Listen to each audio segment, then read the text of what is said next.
Marius yra kapiai, galim pasakyti. Tai yra žmogus žaibas.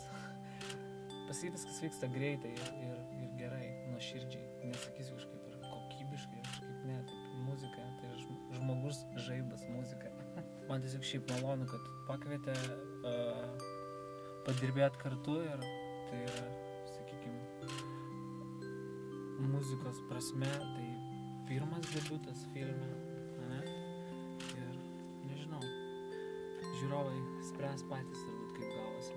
Daug yra visokių šeimų, kur mes nežinom. Mes, tarkim, pratę, kad kūčių vakarus susitinkam su tėvais, yra harmoninga aplinka, bet yra daug skirtingų šeimų, kur vėl nežino, kas ten vyksta pas juos. Tai čia viena iš būtent tos didelė šeima, tas ir yra toksai ta istorija, kuri tikrai man sužavėjo ir labai įdomu. Realiai, kai pagalvoju, tai gal taip ir iš tikrųjų yra tų paslapčių, nes kiekvienas žmogus bendravimas, o po to neaišku, ką jis daro, tai yra tokia gal baisi tikrovė, nedaug dievė, jeigu taip yra iš tikrųjų, bet tai tame yra tiesos, Aš manau, kad yra faktas. Ir daug.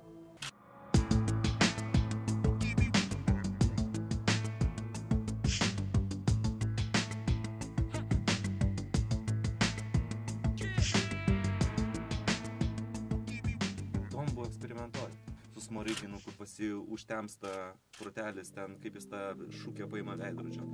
Ir toks išlinda pasi maniakizmas, kaip jis spręs muzikinę prasme. Nu, tai daug galvoji, daug paimė iš patirties iš Davido Lyncho soundtrackų, kur Badalamenti kūrė tenai Balabanovas rusų, kuris daro tas priešfazės. Ir ta priešfazė dar daugiau tokio įneša tas baimės. Labai įdomu.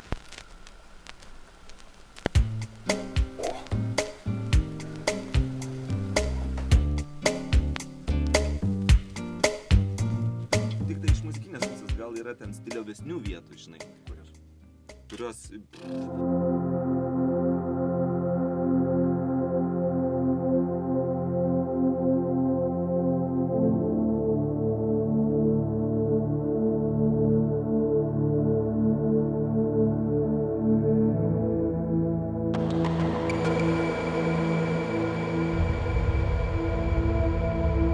Tos vietos, kaip jinai žiūri iliustrą, savo žiedą čiupinėja, aš nepalikau žiedą namie.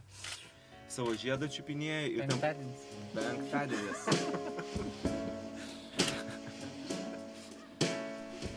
Tai gal aš eisiu.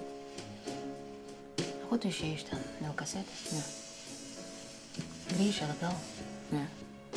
Neturiu kelio atgal. Kiek aš mačiau, tai tikrai galiu pasakyti, kad tai papuošė ir papuošė tą filmą ir jisai įgavo dar savo kažkokią tai vaivorykštį spalvą. Nu, šiaip soundtrackas, galiu pasakyti, taip žinai, bet čia taip jau čia pagirūniškai, nu, jis labai geras bus, jis toks, gal sakyčiau, net geriausias. Geriausias, man irgi atrodo. Jis stiliovas yra. Jis labai neblogai. Nu, jisai yra šių dienų.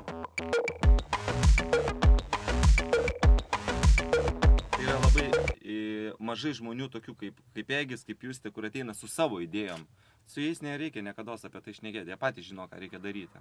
Tai iš moteriško vokalo šiuo metu, tai aišku, kad Justė džiazu. Pati ta Tyli naktis yra mažoriška daina, reiškia šviesi, bet jinai buvo sudainuota minoriniai tonacijoje. Ir reiškia, pats tas padas, kaip minėjote, tas duriniai smuikai, jie groja savo tempe, jinai dainuoja savo tempe, toks kaip atskiri du pasauliai, bet po to ant pačio galo su 3 paskutiniais akordais įsiriša, kaip, nu, žinai, Bachas būdavo, tarkim, ten groja jo polifoninius kūrinius, viskas minoras ir ant paskutinio to akordo mažoras atsiranda. Tai lygiai taip pat eina ir ant paskutinio to akordo įsiriša, kai jinai nuleidžia akis, įsiriša į mažorą, tamsa raidės. Faina.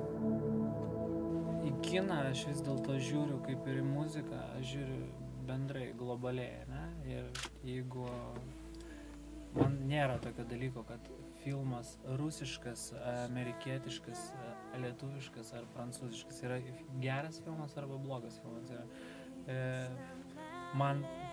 Man negėda išeiti iš kino, kada jisai yra blogas. Aš neturiu laiko tiesiog. Aš atsistoju ir šiandien suprantu, kad prasmės daugiau tai neturi.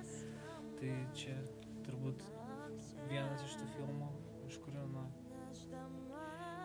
nereiks niekam turbūt atsistoti ir išeiti. Tai yra didelis pasiekimas. Jo išganytojas